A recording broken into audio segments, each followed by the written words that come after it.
नमस्कार। कैसे हैं आप लोग? आशा करती हूँ सुखी होंगे, स्वस्थ होंगे और प्रसन्न होंगे। आज मैं आप लोगों के लिए जो कहानी लेकर के आई हूँ उस कहानी का नाम है चोरी। और ये कहानी लिखी है मुंशी प्रेमचंद जी ने। चलिए कहानी शुरू करते हैं।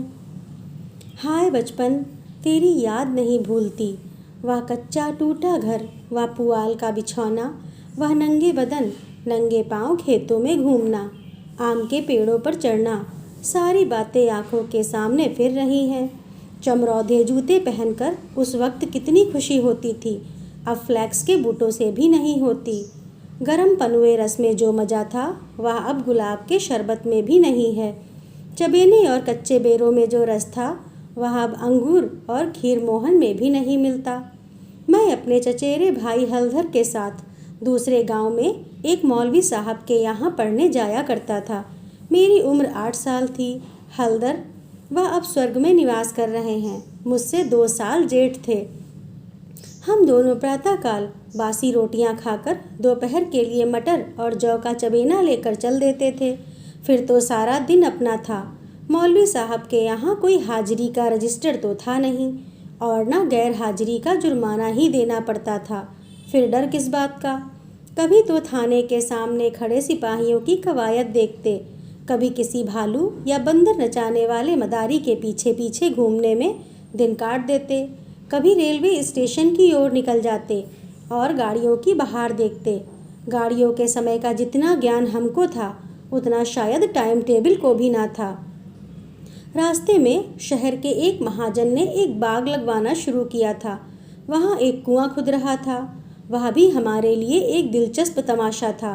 बूढ़ा माली हमें अपनी झोपड़ी में बड़े प्रेम से बैठाता था। हम उससे झगड़ झगड़ कर उसका काम करते। कहीं बाल्टी लिए पौधों को सींच रहे हैं, कहीं खुरपी से क्यारियों को गोड़ रहे हैं, कहीं कैंची से बेलों की पत्तियों को छाट रहे हैं। उन कामों में कितना आनंद था। माली बाल प्रकृति का पंडित था।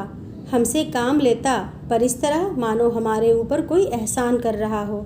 जितना काम वह दिन भर में करता हम घंटे भर में निपटा देते थे। अब वह माली नहीं है, लेकिन बाग हरा भरा है। उसके पास से होकर गुजरता हूँ तो जी चाहता है उन पेड़ों के गले लगकर रोऊं और कहूँ, प्यारे, तुम मुझे भूल गए लेकिन मैं तुम्हें नहीं भूला।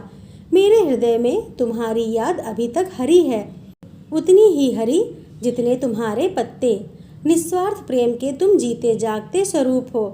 कभी कभी हम हफ्तों गैर हाजिर रहते, पर मौलवी साहब से ऐसा बहाना कर देते कि उनकी बढ़ी हुई त्योरियां उतर जाती। उतनी कल्पना शक्ति आज होती तो ऐसा उपन्यास लिख मारता कि लोग चकित रह जाते। अब तो यह हाल है कि बहुत सिर खपाने के बाद कोई कहानी सूझती है। खैर, हमारे मौलवी साहब दर्जी थे। मौलवीगिरी केवल शौक से करते थे। हम दोनों भाई अपने गांव के कुर्मी कहारों से उनकी खूब बड़ाई करते थे। यूँ कहिए कि हम मौलवी साहब के सफरी एजेंट थे। हमारे उद्योग से जब मौलवी साहब को कुछ काम मिल जाता तो हम फूले ना समाते। जिस दिन कोई अच्छा बहाना ना सूझता, मौलवी साहब के लिए कोई ना कोई सौगात ले जाते। कभी सेर आधा सेर फलियां तोड़ ली तो कभी 10-5 ऊख, कभी जौ या गेहूं की हरी हरी बालें ले ली। उन सौगातों को देखते ही मौलवी साहब का क्रोध शांत हो जाता। जब इन चीज़ों की फसल ना होती तो हम सजा से बचने का कोई और ही उपाय सोचते। मौलवी साहब को चिड़ियों का शौक था। मकतब में शाम, बुलबुल, दहियल और चंडूलों के पिंजरे लटकते रहते थे। हमें सबक याद हो या ना हो, पर चिड़ियों को याद हो जाते थे। हमारे साथ ही वे भी पढ़ा करती थीं। इन चिड़ियों के लिए बेसन पीसने में हम लोग खूब उत्साह दिखाते थे। मौलवी साहब सब लड़कों को पतिंगे पकड़ लाने की ताकीद करते रहते थे। इन चिड़ियों को पतिंगों से विशेष रुचि थी। कभी कभी हमारी बला पतिंगों ही के सिर चली जाती थी। उनका बलिदान करके हम मौलवी साहब के रौद्र रूप को प्रसन्न कर लिया करते थे। एक दिन सवेरे हम दोनों भाई तालाब में मुंह धोने गए। हलधर ने कोई सफ़ेद सी चीज़ मुट्ठी में लेकर दिखाई। मैंने लपक कर मुट्ठी खोली तो उसमें 1 रुपया था। विस्मित होकर पूछा, यह रुपया तुम्हें कहाँ मिला? हलधर, अम्मा ने ताक पर रखा था, चारपाई खड़ी करके निकाल लाया। घर में कोई संदूक या अलमारी तो थी नहीं रुपए पैसे एक ऊंचे ताक पर रख दिए जाते थे। एक दिन पहले ही चाचा जी ने सन बेचा था, उसी के रुपए जमींदार को देने के लिए रखे हुए थे। हलधर को ना जाने क्यों कर पता लग गया। जब घर के सब लोग काम धंधों में लगे हुए थे तो अपनी चारपाई खड़ी की और उस पर चढ़कर 1 रुपया निकाल लाया। उस वक्त तक हमने कभी रुपया छुआ भी नहीं था। वह रुपया देखकर आनंद और भय की जो तरंगे दिल में उठी थी वे अभी तक याद हैं। हमारे लिए रुपया एक अलभ्य वस्तु थी। मौलवी साहब को हमारे यहाँ से सिर्फ 12 आने मिला करते थे। महीने के अंत में चचा जी खुद जाकर पैसे दे आते थे। भला कौन हमारे गर्व का अनुमान कर सकता है, लेकिन मार का भय आनंद में विघ्न डाल रहा था। रुपए अनगिनती तो थे नहीं, चोरी खुल जाना मानी हुई बात थी। चाचा जी के क्रोध का भी मुझे तो नहीं, लेकिन हलदर को प्रत्यक्ष अनुभव हो चुका था। ये उनसे ज़्यादा सीधा साधा आदमी दुनिया में और कोई ना था।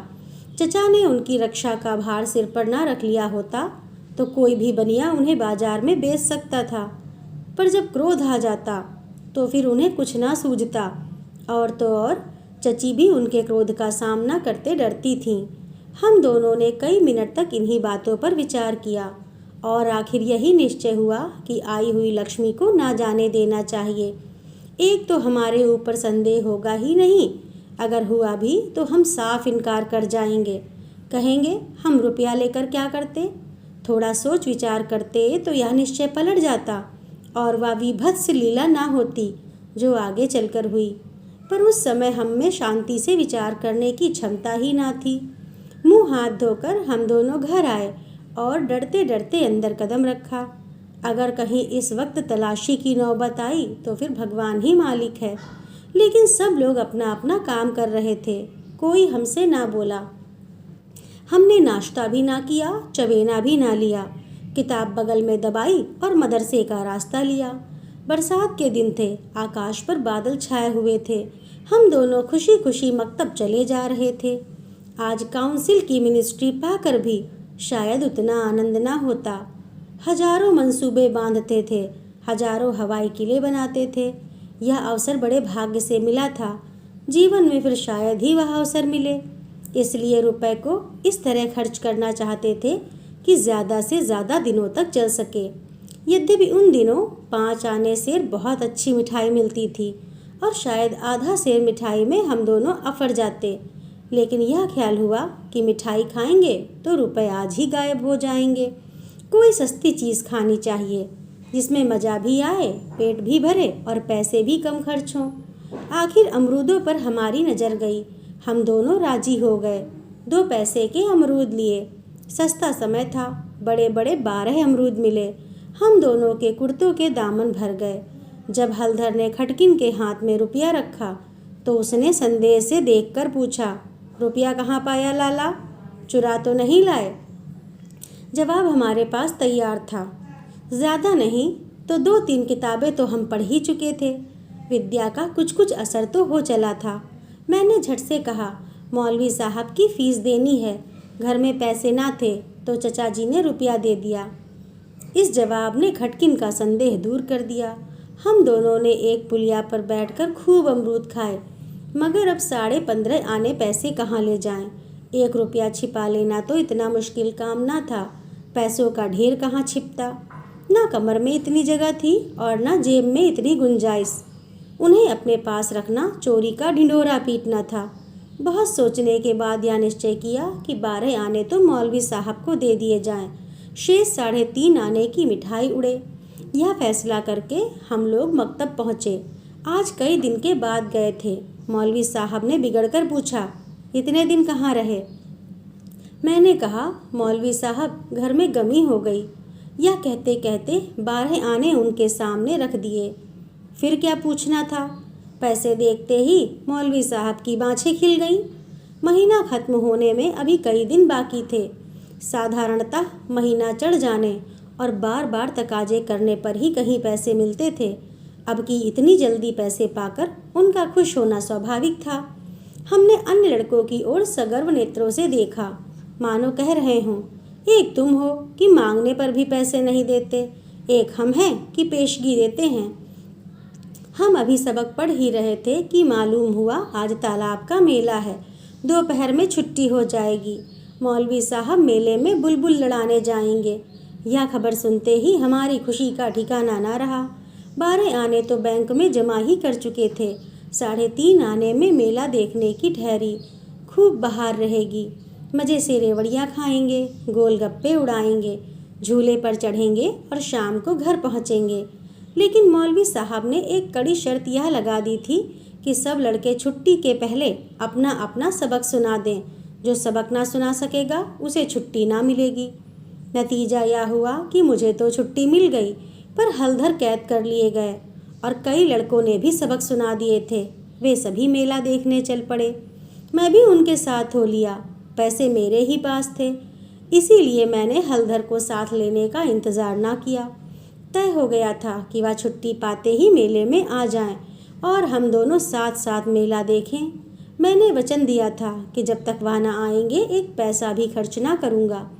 लेकिन क्या मालूम था कि दुर्भाग्य कुछ और ही लीला रच रहा है। मुझे मेला पहुँचे 1 घंटे से ज़्यादा गुजर गया, पर हलधर का कहीं पता ही ना था। क्या अभी तक मौलवी साहब ने छुट्टी नहीं दी या रास्ता भूल गए? आंखें फाड़ फाड़ कर सड़क की ओर देखता था। अकेले मेला देखने में जी भी ना लगता था। यह संशय भी हो रहा था कि कहीं चोरी खुल तो नहीं गई और चाचा जी हलधर को पकड़कर घर तो नहीं ले गए। आखिर जब शाम हो गई तो मैंने कुछ रेवड़ियाँ खाईं और हलधर के हिस्से के पैसे जेब में रखकर धीरे धीरे घर चला। रास्ते में ख्याल आया मकतब होता चलूं, शायद हलधर अभी भी वहीं हो। मगर वहाँ सन्नाटा था। हाँ, एक लड़का खेलता हुआ मिला। उसने मुझे देखते ही जोर से कहकहा मारा और बोला, बच्चा घर जाओ तो देखो कैसी मार पड़ती है। तुम्हारे चचा आए थे, हलधर को मारते मारते ले गए हैं। अजी ऐसा तान कर घूंसा मारा कि मियाँ हलधर मुंह के बल गिर पड़े। यहाँ से घसीटते ले गए हैं। तुमने मौलवी साहब की तनख्वाह दे दी थी ना, वह भी ले ली। अभी समय है, कोई बहाना सोच लो, नहीं तो बेभाव की पड़ेगी। मेरी तो सिट्टी पिट्टी गुम हो गई, बदन का लहू सूख गया। वही हुआ जिसका मुझे शक हो रहा था। पैर मन मन भर के हो गए। घर की ओर एक एक कदम चलना मुश्किल हो गया। देवी देवताओं के जितने नाम याद थे सभी की मान्यता मान ली। किसी को लड्डू, किसी को पेड़े, किसी को बताशे चढ़ाने का वचन दे दिया। गांव के पास पहुंचा तो गांव के डीह का सुमिरन किया, क्योंकि अपने हलके में डीह ही की इच्छा सर्वप्रधान होती है। यह सब कुछ किया, लेकिन ज्यों ज्यों घर निकट आता दिल की धड़कन बढ़ती जाती थी, घटाएं उमड़ी आती थीं। मालूम होता था आसमान फटकर गिरना ही चाहता है। देखता था लोग अपने अपने काम छोड़ छोड़ कर भागे जा रहे हैं। गोरू भी पूँछ उठाए घर की ओर उछलते कूदते चले जाते थे। चिड़ियाँ अपने घोंसलों की ओर उड़ी चली आती थीं, लेकिन मैं उसी मंद गति से चला आता था मानो पैरों में शक्ति ही ना हो। जी चाहता था जोर का बुखार चढ़ाए या कहीं चोट लग जाए, लेकिन कहने से दो भी गधे पर नहीं चढ़ता, बुलाने से मौत नहीं आती। बीमारी का तो कहना ही क्या। कुछ ना हुआ और धीरे धीरे चलने पर भी घर सामने आ ही गया। अब क्या हो। हमारे द्वार पर इमली का एक घना सा वृक्ष था। मैं उसी की आड़ में छिप गया कि जरा और अंधेरा हो जाए तो चुपके से घुस जाऊं और अम्मा के कमरे में चारपाई के नीचे जा बैठूं। जब सब लोग सो जाएंगे तो अम्मा से सारी कथा कह सुनाऊंगा। अम्मा कभी नहीं मारती। जरा उनके सामने झूठ मूठ रोऊंगा तो वह और भी पिघल जाएंगी। रात कट जाने पर फिर कौन पूछता है, सुबह तक सबका गुस्सा ठंडा हो जाएगा। अगर ये मंसूबे पूरे हो जाते तो इसमें संदेह नहीं कि मैं बेदाग बच जाता, लेकिन वहाँ तो विधाता को कुछ और ही मंजूर था। मुझे एक लड़के ने देख लिया और मेरे नाम की रट लगाते हुए सीधे मेरे घर में भागा। अब मेरे लिए कोई आशा ना रही। लाचार घर में दाखिल हुआ तो सहसा मुंह से एक चीख निकल गई, जैसे मार खाया हुआ कुत्ता किसी को अपनी ओर आता देखकर भय से चिल्लाने लगता है। बरोठे में पिताजी बैठे थे। पिताजी का स्वास्थ्य इन दिनों कुछ खराब हो गया था। छुट्टी लेकर घर आए हुए थे। यह तो नहीं कह सकता कि उन्हें शिकायत क्या थी, पर वह मूंग की दाल खाते थे और संध्या समय शीशे की गिलास में एक बोतल में से कुछ उड़ेल उड़ेल कर पीते थे। शायद यह किसी तजुर्बेकार हकीम की बताई हुई दवा थी। दवाएं सब बसाने वाली और कड़वी होती हैं। यह दवा भी बुरी ही थी, पर पिताजी ना जाने क्यों इस दवा को खूब मज़े ले लेकर पीते थे। हम जो दवा पीते हैं तो आंखें बंद करके एक ही घूंट में गटक जाते हैं, पर शायद इस दवा का असर धीरे धीरे पीने में ही होता हो। पिताजी के पास गांव के 2-3 और कभी कभी 4-5 और रोगी भी जमा हो जाते और घंटों दवा पीते रहते थे। मुश्किल से खाना खाने उठते थे। इस समय भी वह दवा पी रहे थे। रोगियों की मंडली जमा थी। मुझे देखते ही पिताजी ने लाल लाल आंखें करके पूछा, कहाँ थे अब तक? मैंने दबी जबान से कहा, कहीं तो नहीं। अब चोरी की आदत सीख रहा है? बोल, तूने रुपया चुराया कि नहीं? मेरी जबान बंद हो गई। सामने नंगी तलवार नाच रही थी। शब्द भी निकालते हुए डरता था। पिताजी ने जोर से डांट कर पूछा, बोलता क्यों नहीं? तूने रुपया चुराया कि नहीं? मैंने जान पर खेल कर कहा, मैंने कहा। मुंह से पूरी बात भी ना निकलने पाई थी कि पिताजी विकराल रूप धारण किए, दांत पीसते झपट कर उठे और हाथ उठाए मेरी ओर चले। मैं जोर से चिल्लाकर रोने लगा। ऐसा चिल्लाया कि पिताजी भी सहम गए। उनका हाथ उठा ही रह गया। शायद समझे कि जब अभी से इसका यह हाल है, तब तमाचा पड़ जाने पर कहीं इसकी जान ही ना निकल जाए। मैंने जो देखा कि मेरी हिकमत काम कर गई है, तो और भी गला फाड़ फाड़ कर रोने लगा। इतने में मंडली के 2-3 आदमियों ने पिताजी को पकड़ लिया और मेरी ओर इशारा किया कि भाग जा। बच्चे ऐसे मौके पर और भी मचल जाते हैं और व्यर्थ मार खा जाते हैं। मैंने बुद्धिमानी से काम लिया, लेकिन अंदर का दृश्य इससे कहीं भयंकर था। मेरा तो खून सर्द हो गया। हलधर के दोनों हाथ एक खंबे से बंधे हुए थे। सारी देह धूल धूसरित हो रही थी और वह अभी तक सिसक रहे थे। शायद वह आंगन भर में लोटे थे। ऐसा मालूम हुआ कि सारा आंगन उनके आंसुओं से भर गया है। चची हलधर को डांट रही थीं और अम्मा बैठी मसाला पीस रही थीं। सबसे पहले मुझ पर चची की निगाह पड़ी। बोली, लो वह भी आ गया। क्यों रे, रुपया तूने चुराया था कि इसने? मैंने निशंक होकर कहा, हलधर ने। अम्मा बोली, अगर उसी ने चुराया था तो तूने घर आकर किसी से कहा क्यों नहीं? अब झूठ बोले बगैर बचना मुश्किल था। मैं तो समझता हूँ कि जब आदमी को जान का खतरा हो तो झूठ बोलना क्षम्य है। हलधर मार खाने के आदी थे। 2-4 घूसे और पड़ने से उनका कुछ ना बिगड़ सकता था। मैंने कभी मार ना खाई थी। मेरा तो 2 ही 4 घूसों में काम तमाम हो जाता। फिर हलधर ने भी तो अपने को बचाने के लिए मुझे फंसाने की चेष्टा की थी। नहीं तो चची मुझसे यह क्यों पूछती, रुपया तूने चुराया या हलधर ने? किसी भी सिद्धांत से मेरा झूठ बोलना इस समय स्तुत्य नहीं तो क्षम्य जरूर था। मैंने छूटते ही कहा, हलधर कहते थे किसी से बताया तो मार ही डालूंगा। अम्मा, देखा वही बात निकली ना। मैं तो कहती थी कि बच्चा की ऐसी आदत नहीं। पैसा तो वह हाथ से छूता ही नहीं, लेकिन सब लोग मुझी को उल्लू बनाने लगे। हल, मैंने तुमसे कब कहा था कि बताओगे तो मारूंगा? मैं वहीं तालाब के किनारे तो। हल, अम्मा बिल्कुल झूठ है। चची, झूठ नहीं सच है। झूठा तो तू है और तो सारा संसार सच्चा है। तेरा नाम निकल गया है ना। तेरा बाप नौकरी करता, बाहर से रुपए कमा कर लाता। 4 जने उसे भला आदमी कहते तो तू भी सच्चा होता। अब तो तू ही झूठा है। जिसके भाग में मिठाई खाने लिखी थी उसने मिठाई खाई। तेरे भाग में तो लात खाना ही लिखा था। यह कहते हुए चची ने हलधर को खोल दिया और हाथ पकड़कर भीतर ले गई। मेरे विषय में स्नेहपूर्ण आलोचना करके अम्मा ने पासा पलट दिया था, नहीं तो अभी बेचारे पर ना जाने कितनी मार और पड़ती। मैंने अम्मा के पास बैठकर अपनी निर्दोषिता का राग खूब अलापा। मेरी सरल हृदया माता मुझे सत्य का अवतार समझती थीं। उन्हें पूरा विश्वास हो गया कि सारा अपराध हलधर का है। एक क्षण बाद मैं गुड़ चबेना लिए कोठरी से बाहर निकला। हलधर भी उसी वक्त चिवड़ा खाते हुए बाहर निकले। हम दोनों साथ साथ बाहर आए और अपनी अपनी बीती सुनाने लगे। मेरी कथा सुखमय थी, हलधर की दुखमय, पर अंत दोनों का एक था, गुड़ और चबेना। सच है, बचपन खूबसूरत ही होता है, चाहे वह महलों में रहने वाले बच्चे का हो या झोपड़ी में रहने वाले बच्चे का। तो दोस्तों, कैसी लगी आप लोगों को मुंशी प्रेमचंद जी की लिखी हुई यह कहानी? अगर अच्छी लगी हो तो लाइक करिए, शेयर करिए और ऐसी ही और कहानियों के लिए मेरे चैनल को सब्सक्राइब करिए। धन्यवाद।